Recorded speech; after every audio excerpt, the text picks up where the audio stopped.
Magandang buhay sa ating lahat mga kaibigan, mga kapatid, mga ka-supporters. Muli nandito naman po tayo ngayon sa ating palatuntunan na aking pinamagatang ating balikan ang nakaraan, na kung saan dito po natin mapapakinggan ang iba't ibang kwento ng buhay ng ating mga kaibigan. Pero bago natin umpisahan, nais ko muna kayong batiin. Big shout out Team Kapuso at sa aking team, The Voice and the Girls. Kapatid Renegade Offering Channel at sa kanyang may bahay, Agnita's Kitchen. Endelin Hema Hong Kong, Ate Babes, Ate Josie Dixon, The Smashy, Idol Z88 ULM. At syempre kay Ma'am Janet Galvan Salazar. LTC Support, Kaalam sa Kinabuhi TV. At maraming pang salamat sa ating mga kaibigan na sumusuporta dito sa ating palatuntunan at dito sa aking channel. Kaya maraming salamat po sa inyong walang sawang suporta. At ngayon, may bago na naman po tayong sulat na babasahin mula sa ating kaibigan. Ito, atin ang umpisahan.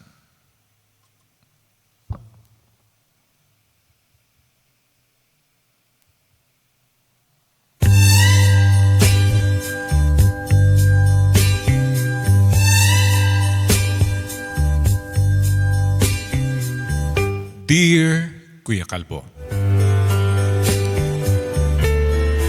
isa rin po ako sa iyong tagapakinig dito sa iyong palatuntunan.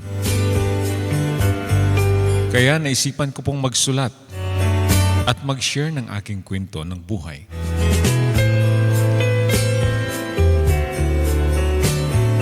Para inyo pong maintindihan, Kuya Kalbo, aking umpisahan sa una.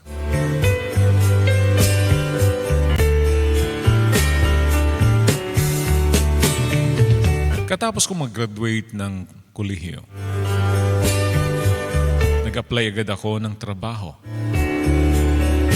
sa Maynila, Kuya. Umabot din ng isang buwan ang aking paghanap ng iba't ibang kumpanya. Pero sa wakas, pagkatapos ng isang buwan mahigit, ay natanggap din ako sa isang napakagandang kumpanya.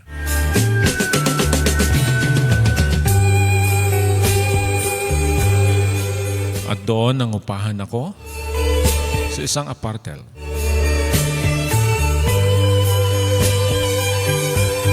Ang aking sahod doon, Kuya Kalbo, ay tamang-tama lang na makapagpadala sa aking magulang, makakain sa 3 sa isang araw, at makasave din.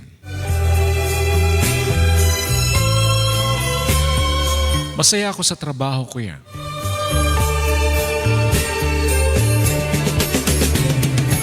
Maging ang aking boss ay talagang tuwang-tuwa sa akin, sa aking kasipagan.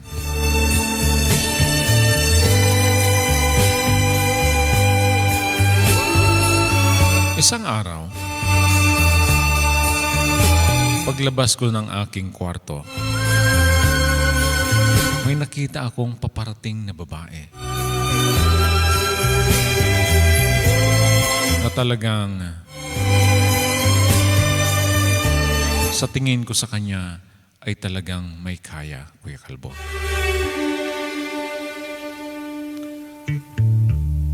May dala ng traveling bag at magkatabi kami ng aming tinutuluyan. 3 pintuan lang ang pagitan ay kanya na.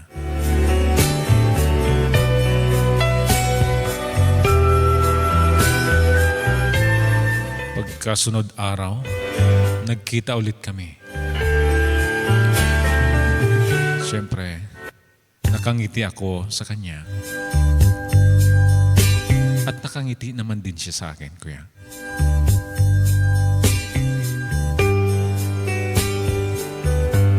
Hanggat dumaan ang isang linggo, nagkita ulit kami doon sa baba ng aming building. Ako'y paalis na at siya'y parating pa lamang.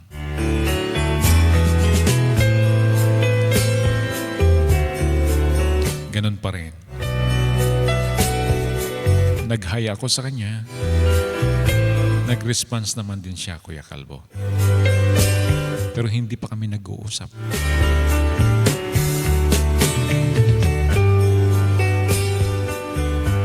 Pagkatapos ng 2 linggo, nagkausap din kami. Itago na lang natin sa pangalang Sylvia, kuya. At doon nagkakwentuhan kami. At sinabi niya, 2 linggo na daw siyang naghahanap ng trabaho. Wala pa talaga siyang mapapasukan.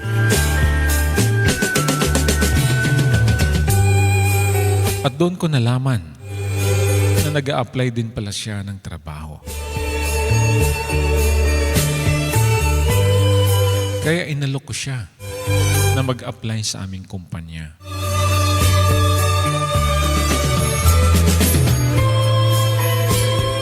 At pumayag naman siya, Kuya Calvo. Hanggat sumama siya sa akin, papuntang kumpanya. At doon, nag-apply siya, kuya.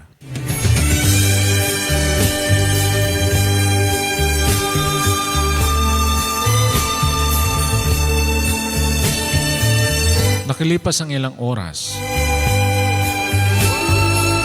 nagkita kami sa labi. At sinabi niyang natanggap daw siya. Kaya nagpasalamat siya sa akin, kuya. At sabi ko nga sa kanya, wala iyon.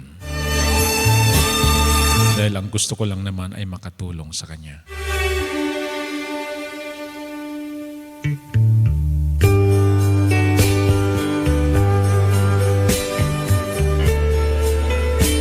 At sabay na kaming umuwi, Kuya Calvo. Doon sa taxi nag-uusap kaming dalawa. Sabi niya, wala na daw siyang pera. Dahil sa 2 linggo niyang paghahanap, halos naubos ang kanyang budget. Dahil may ipon naman ako, Kuya Calvo. Sinabi ko sa kanya,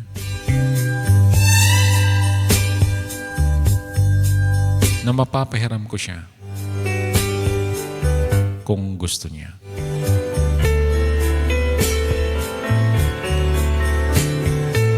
At nanghiram naman siya, Kuya Calvo. At binigyan ko ng kunting halaga. Sabi ko nga sa kanya, wag na lang niya akong bayaran. Tulong ko na lang sa kanya iyon. Pero sabi niya, babayaran daw niya ako pagkasweldo na niya.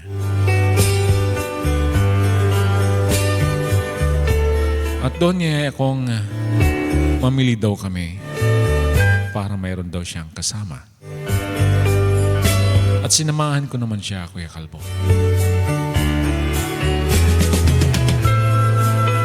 Hanggat araw-araw, magkasama kaming papasok sa trabaho.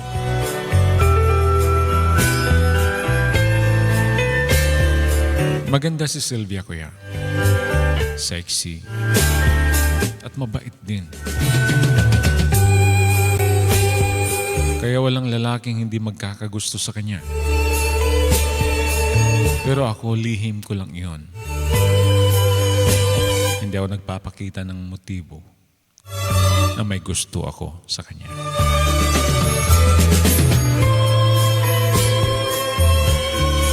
Hanggat sa nagkapalagayan kami ng loob. Minsan niyayaya niya akong kumain doon sa kanyang kwarto dahil nakapagluto daw siya.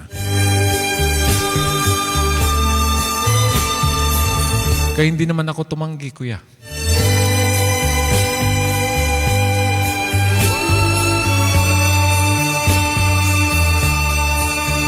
Kaya masaya kaming magkasabay kumain. At doon nagkausap kami at nagkakwentuhan ng maigi.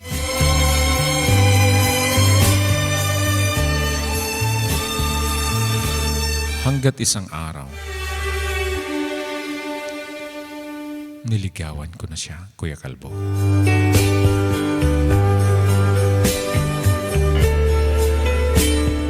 Wala namang masama dahil ako'y binata. Kaya pinagtapat ko ang aking nararamdaman sa kanya. At hindi ko naman din akalain, kuya, na gusto niya rin pala ako.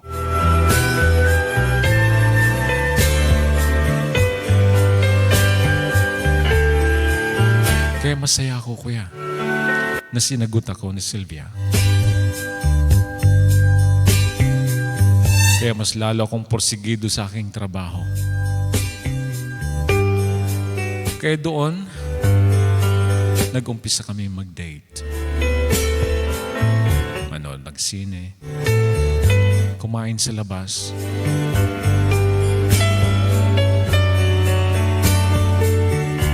Hanggat sa hindi inaasahan ko yan, akin siyang inalok kung pwedeng magsama na lang kami sa aking kwarto para makatipid at hindi na siya magbabayad ng kanyang kwarto. Una, nahiya si Sylvia, kuya, dahil nahiya siya sa aming mga katabing kwarto.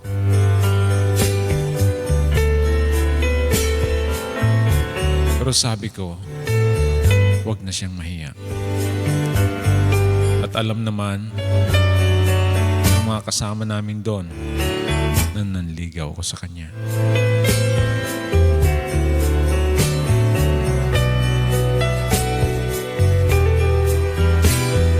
Kaya yon, hinakot namin ang kanyang gamit doon sa kwarto ko. Doon, masaya kaming magkasama sa aking kwarto, kuya. Siya ang nagluluto. Minsan, pag nauna siyang umuwi, excited akong umuwi, kuya. Dahil alam kong naghihintay siya sa akin. Eh, pagdating ko sa bahay, handa na ang pagkain. Kaya lalo akong napaibig kay Sylvia, kuya.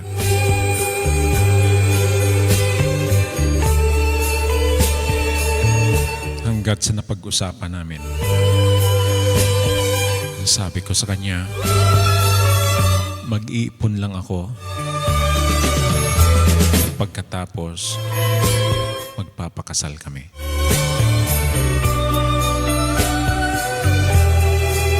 At tumango naman si Sylvia, kuya. Kaya talagang nag-ipon ako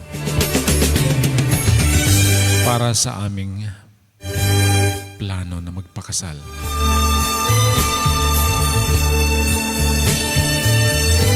Hanggat sa umabot na ng 6 na buwan kaming magsama sa isang kwarto. Nagpaalam si Sylvia, kuya. Naalis lang daw siya. At sabi ko naman, mamamalingki lang ako.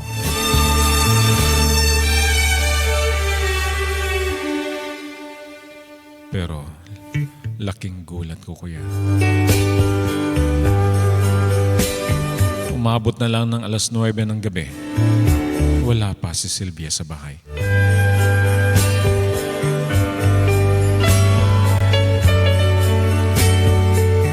At doon ko pa nalaman nang makita ko na wala ng kanyang mga gamit.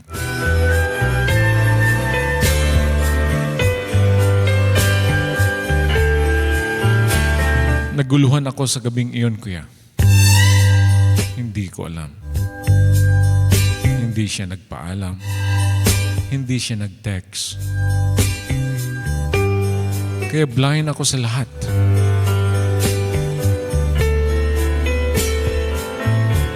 Kaya hinintay ko siya kinabukasan sa bahay.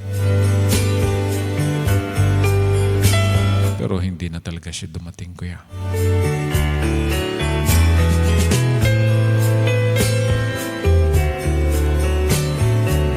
Mula noon, parang naglaho ang aking pangarap. Naglaho ang aming pinag-usapan na kami magpakasal.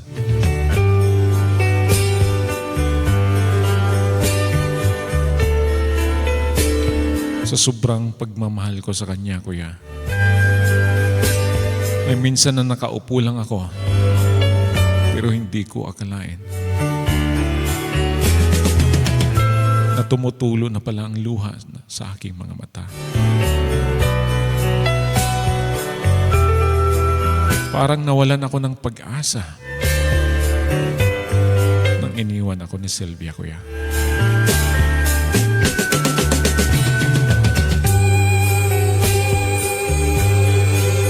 Tinatawagan ko siya pero sarado ang kanyang telepono.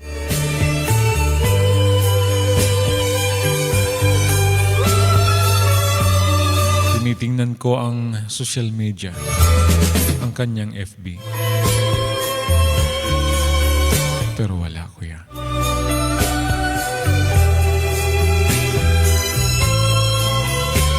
Kaya noon, nahirapan ako magtrabaho sa kakaisip sa kanya. Minsan apektado ang aking trabaho, Kuya Kalbo.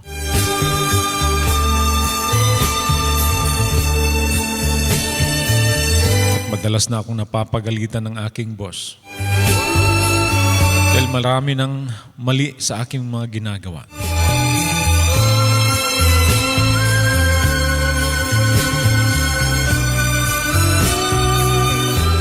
Hanggat sa hindi ko rin inaasahan na pati ang trabaho ko ay nawala.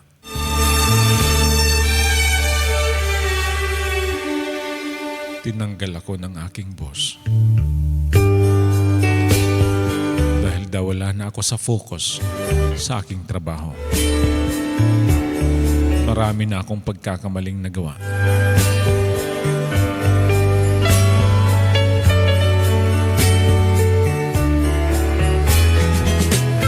Kaya doon, kuya, umuwi ako sa amin. Pagdating ko sa probinsya, sinabi ko ang dahilan. At pinagalitan ako ng aking mga magulang nang ikwento ko ang lahat. Bakit daw pati trabaho ko naapektuhan hanggat sa nawalan daw ako ng trabaho. Iwan ko, kuya. Bakit ganun na lang ang pagmamahal ko kay Sylvia?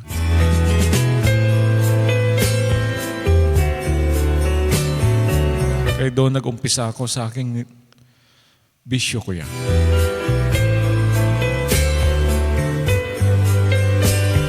Umuwi na ako ng bahay na lasing. Ginawa ko yun para makalimutan ko siya. Lagi ako doon sa aking mga barkada para lang makaiwas at makalimutan ko si Sylvia. Kaya lugmok ako noong mga time na iyon. Hanggat isang araw, agahan noon, habang kami kumakain, kinakausap ako ng aking mga magulang. Naayusin ko daw ang aking sarili.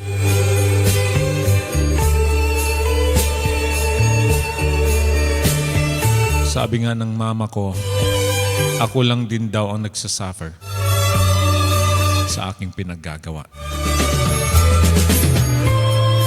Kaya ayusin ko daw ang aking buhay. Pero habang ako'y pinapangaralan nila, kuya, tumutulo ang aking mga luha.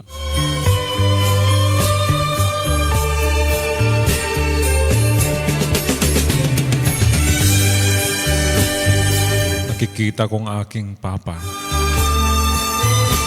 na naiinis sa akin. Pero kontrol na kontrol niya ang kanyang sarili.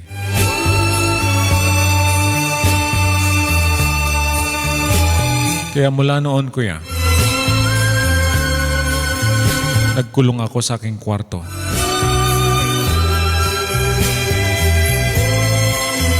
At doon na-realize ko, tama ang kanilang sinasabi.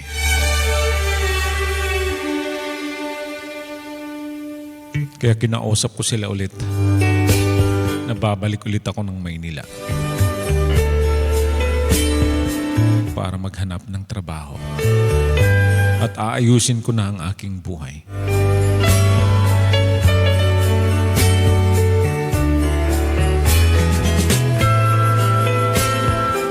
At pagdating ko ng Maynila, kuya, nakahanap ulit ako ng bagong trabaho.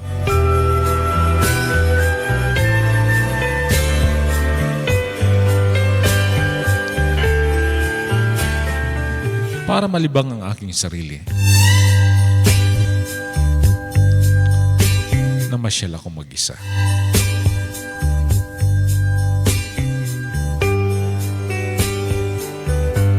At pagpasok ko sa isang mall, kuya,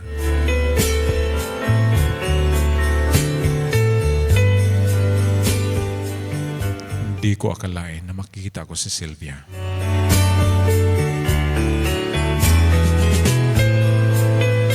May kasamang lalaki at 2 bata.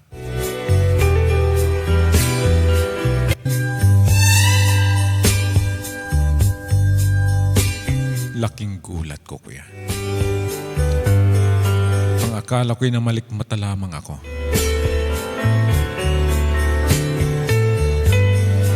Pero habang tinitingnan ko siya at ako'y papalapit sa kanya, talagang si Sylvia, kuya. At agad-agad akong lumihis sa aking paglalakad.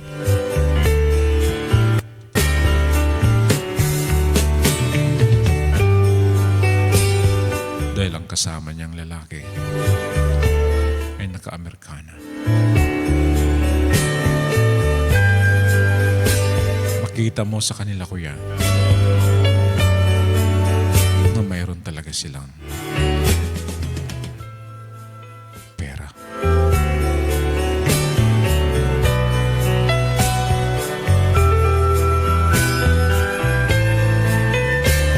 Hanggat sa inunahan ko si Sylvia sa kabilang daan at hinintay ko doon sa dulo. Tinitigan ko talaga at hindi ako nagkakamali. Nang malapit na siya, ay nakita din niya ako at nagkatitigan kaming dalawa hanggat sa yumuko siya habang naglalakad.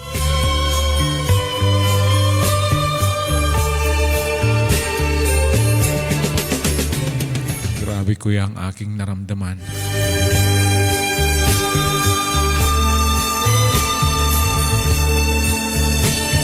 May pamilya pala siya.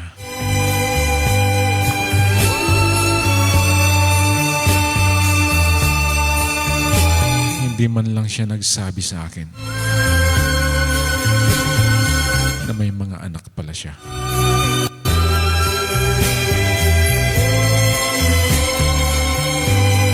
Hanggat pag-uwi ko ng bahay, hindi nawala sa isip si Sylvia, kuya. At maya-maya, nag-ring ng aking telepono. Nakita ko si Sylvia tumatawag.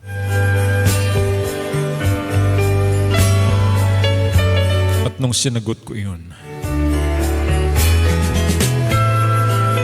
umiiyak si Sylvia at humihingi ng tawad, Kuya Kalbo.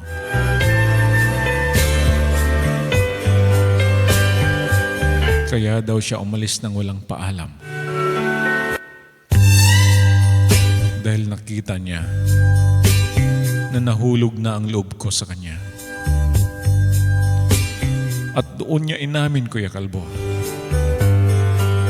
na may pamilya pala siya.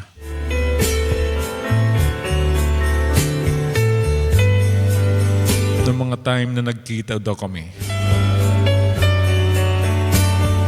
ay nag-away daw sila ng kanyang asawa.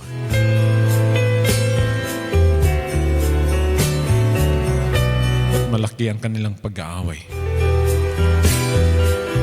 Kaya siya daw ang umalis sa bahay.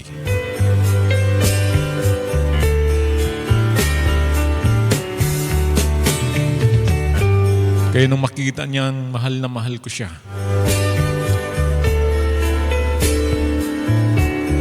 umalis siya nang walang paalam. Kaya daw siya tumatawag sa akin para humingi ng tawad.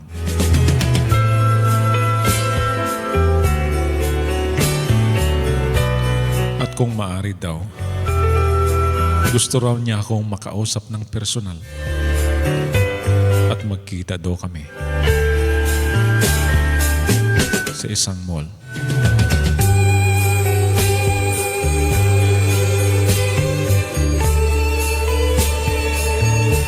At pumayag ako sa kanyang alok, Kuya Kalbo,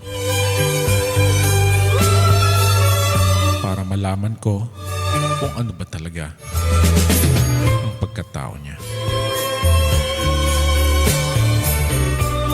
At doon nagkita kami. Nasa loob kami ng restaurant.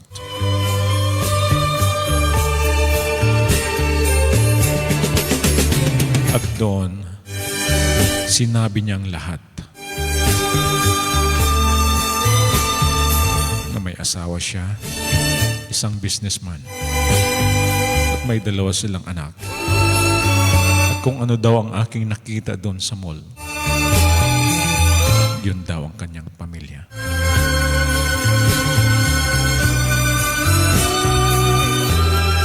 Nanghingi pa siya ng sorry ulit sa akin. At doon, kuya, pinatawad ko si Sylvia. At pagkatapos naming mag-usap, bago kami naghiwalay, may ibibigay daw si Sylvia sa akin bilang isang peace offering. Isang cheque, kuya, na nagkakahalaga ng malaki. Dahil nakatupi ito at sabi niya, tanggapin ko daw para naman daw makasimula ako at gamitin ko daw kung anong gusto ko sa buhay. Magagamit ko raw yan sa kunting negosyo.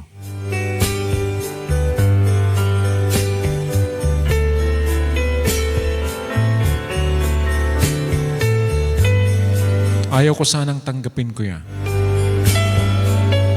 Pero sabi niya, peace offering daw.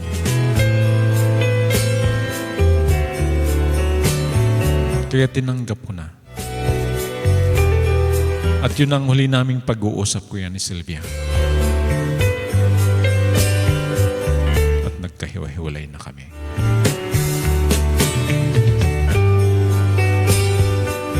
Dahil hindi ko tiningnan ang chike.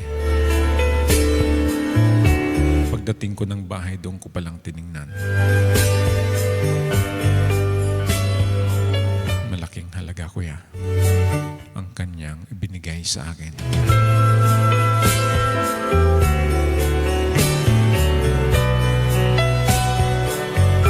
At doon, ininvest ko ang pera na binigay niya sa akin, kuya.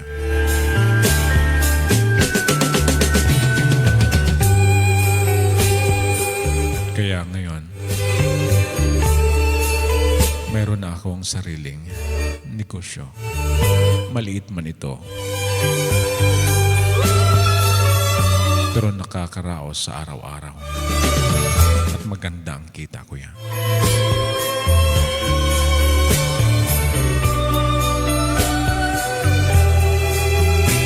At ngayon, still single pa rin ako, kuya. Meron man akong nililigawan, pero hindi pa niya ako sinasagot. Pero kahit ganun pa man, naging masaya na ang buhay ko. Kuya, maraming salamat sa iyong palatuntunan. Naway nagustuhan po ninyo ang aking kwento ng buhay. Lalong-lalo na ang iyong tagapakinig. Hanggang dito na lamang po, kuya. Lubos na nagpapasalamat sa iyo. And more power. Rick.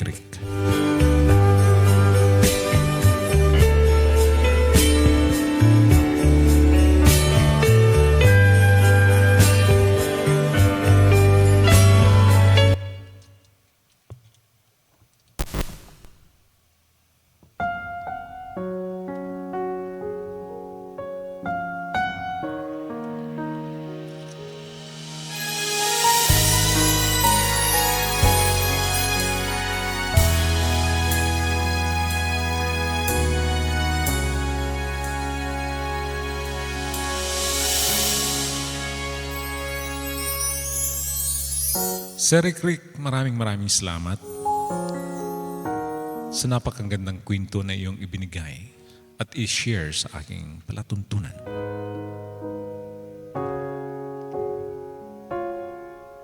Napakaganda ng kwento na napulutan din ng aral. Para sa akin, hindi mo kasalanan iyon. Dahil nagmahal ka lang. At hindi mo naman alam na may pamilya pala siya. Ang iyong naramdaman ay totoong pagmamahal. Kaso lang, may pamilya si Sylvia. At mabuti na lamang ay napag-isip-isip mo mula nung nalulong ka sa bisyo. Napakaganda ng payo ng iyong mga magulang at iyo naman sinunod. Kaya bumangon ka mula sa iyong pagkadapa. At yun nga, hindi mo inaasahan na mabibigyan ka ng kasagutan sa iyong mga katanungan. At nagkita kayo ni Sylvia kasama ang kanyang pamilya. At dahil doon, nagkausap kayo at nagkapatawaran kayo. At nabigyan ka ng peace offering na kung saan yun ang nagamit mo sa iyong katagumpayan ngayon.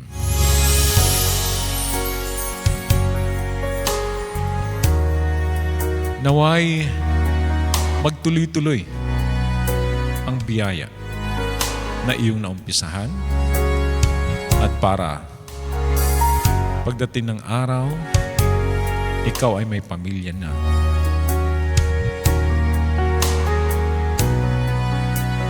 Ay maging matatag na kayo. Kaya maraming salamat sa napakagandang kwento na iyong ibinigay sa amin. Mga kaibigan, inyo pong napakinggan ang sulat at kwento ni Sir Rick. Ano ang masasabi po ninyo sa kanyang kwento? Maraming salamat sa walang sawa po ninyong suporta dito sa ating palatuntunan at dito sa aking channel. Kaya sa mga hindi pa nakasubscribe sa aking channel, gawin niyo po akong isubscribe, mag-comment, at i-share sa ating mga kaibigan. Malay po natin, isa sa mga kaibigan ninyo ay magpadala rito sa ating palatuntunan at ipadala lamang sa aking messenger, June Sahay Calvo. At ito nga po pala si June Sahay Bird, ang laging nagsasabing, God bless us all. Bye-bye. Bye-bye.